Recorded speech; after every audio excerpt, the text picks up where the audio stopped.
et bienvenue dans ce train ici à destination de Ostende. Je suis Max, le présentateur des news, le journal des enfants de la FDP. Mais comme vous peut-être, on va à la mer aujourd'hui. Alors est-ce que vous êtes chaud?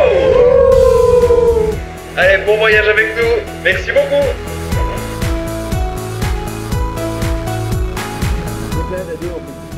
Ah oui, on est en chemin pour aller à la mer. C'est la destination phare de l'été. Il y a un jeu de mots. Destination phare à la mer. Pardon, mais... Oh, c'est tellement marrant. Bon allez, soyons sérieux 2 minutes. Chaque été, des trains comme celui-ci transportent des centaines de milliers de personnes vers la mer du Nord ou depuis la mer du Nord. Et d'ailleurs, on en a rencontré quelques-uns. C'est quoi le projet aujourd'hui? Là, on va à Coxhead avec mes amis. On va dans la maison de son grand-père et on va passer 3 jours. Bon, alors on peut pas passer à côté ici, il y a une belle valise, il y a tout ce qu'il faut pour s'occuper pendant 2 heures. Judith, tu vas où là? À la mer. C'est la première fois que tu vas à la mer?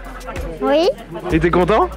oui. Ah bah, je comprends, c'est trop bien la mer. Ça fait un petit temps qu'ils nous demandent et aujourd'hui je me suis dit voilà une petite sortie improvisée et on a décidé d'aller aujourd'hui. Journée spéciale Eden avec maman, c'est ça? Oui, exactement, tous les deux. Trop bien.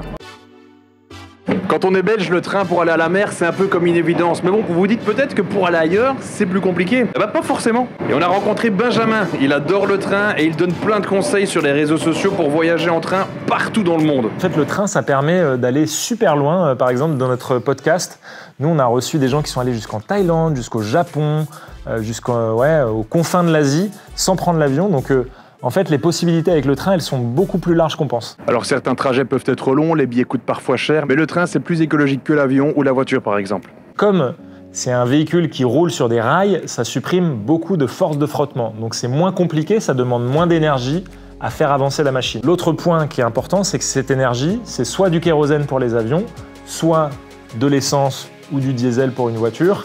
Et donc là, en fait, tu vas vraiment faire brûler cette énergie, ce qui va rejeter beaucoup de gaz à effet de serre. Et le gaz à effet de serre, si tu ne le sais pas, c'est ça qui cause le réchauffement, la hausse des températures sur la planète.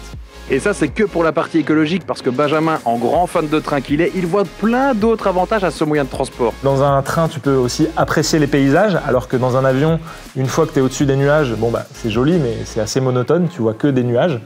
Et puis aussi, le gros avantage du train, c'est que généralement, tu pars d'un centre-ville pour arriver dans un centre-ville. C'est vrai que nous, là, on va arriver à Ostende, directement dans la ville, et en attendant, on n'a pas dû conduire, on a pu profiter des espaces ici qui sont très confortables, on peut même se dégourdir les jambes d'ailleurs.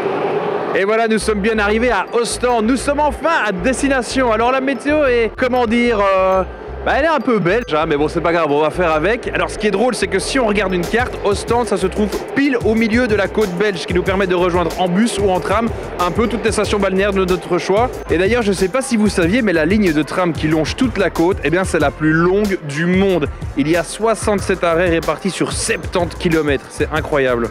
Mais bon, nous, on n'a qu'une seule journée ici, donc on va rester à Ostende, déjà parce que c'est une super station, et en plus parce que je me réjouis trop de faire mon activité principale, me reposer sur la plage. Suivez-moi.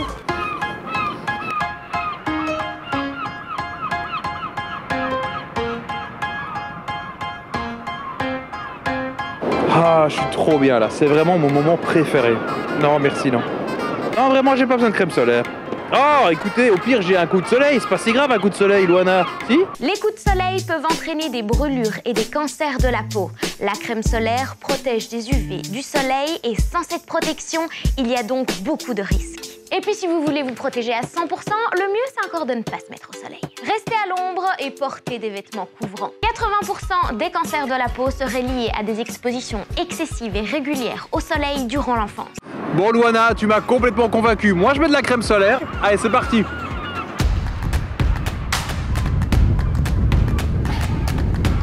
Ah là là, c'est vraiment reposant la mer. Par contre, niveau couleur, ça donne pas hyper envie. Elle a l'air un peu sale, je trouve. T'en penses quoi, toi, la sirène? Alors, je suis pas la petite sirène, mais la mer, c'est pas parce qu'elle est pas bleue qu'elle est sale. Faut bien le comprendre. Ah, d'accord. Parce que tu vois, la couleur de l'eau, c'est une affaire de lumière. La lumière, c'est un ensemble de couleurs. Et d'ailleurs, on les voit très bien quand on regarde un arc-en-ciel. Waouh! Quand la lumière traverse la matière, certaines couleurs sont absorbées, d'autres pas. C'est ça qui donne la couleur aux choses. L'eau absorbe beaucoup moins la couleur bleue. Le bleu a tendance à ricocher dessus, c'est pour ça qu'on a l'impression qu'elle est bleue. Ouais, mais ici à la mer du Nord, c'est pas pareil, parce qu'il y a beaucoup plus d'algues dans l'eau, et puis les marées sont plus fortes qu'ailleurs. Ça a tendance à secouer les fonds de l'eau et faire remonter les particules. L'eau n'est donc pas plus sale, mais reflète plus d'impuretés. C'est pour ça qu'on a tendance à l'avoir plutôt verte-brune à la place de l'avoir bleue, tu comprends? Oui, donc on peut nager dedans, et carrément, c'est même trop bien. Allez. En jullie, wat denken jullie van de zee? Is het proper of niet? Ja, beetje. Is het warm? Is het warm? Ja. Oké, we kijken. Ja, maar.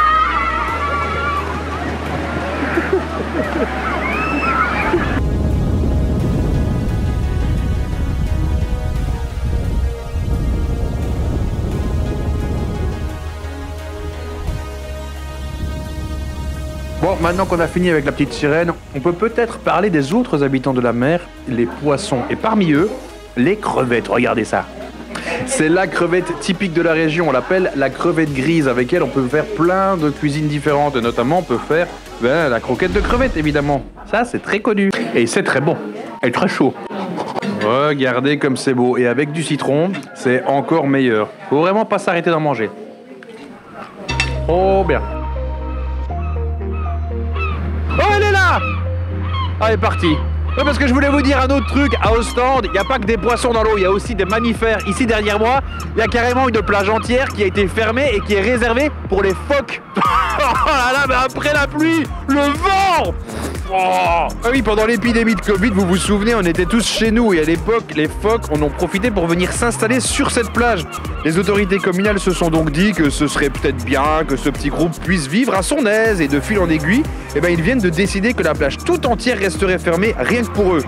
C'est trop bien parce que ces animaux peuvent maintenant vivre en paix juste ici et nous on peut les admirer depuis ce ponton dans leur habitat naturel, à condition de ne pas s'envoler. Hey hey hey! Et voilà les news, c'est terminé pour aujourd'hui. J'espère que cette émission à la mer vous a plu. Nous on a trop kiffé d'être là, c'est vraiment un endroit magnifique, donc n'hésitez pas à y aller pendant l'été. Et moi je vous laisse là, hein, il faut que j'aille nager. Ciao. C'était une blague, elle est froide.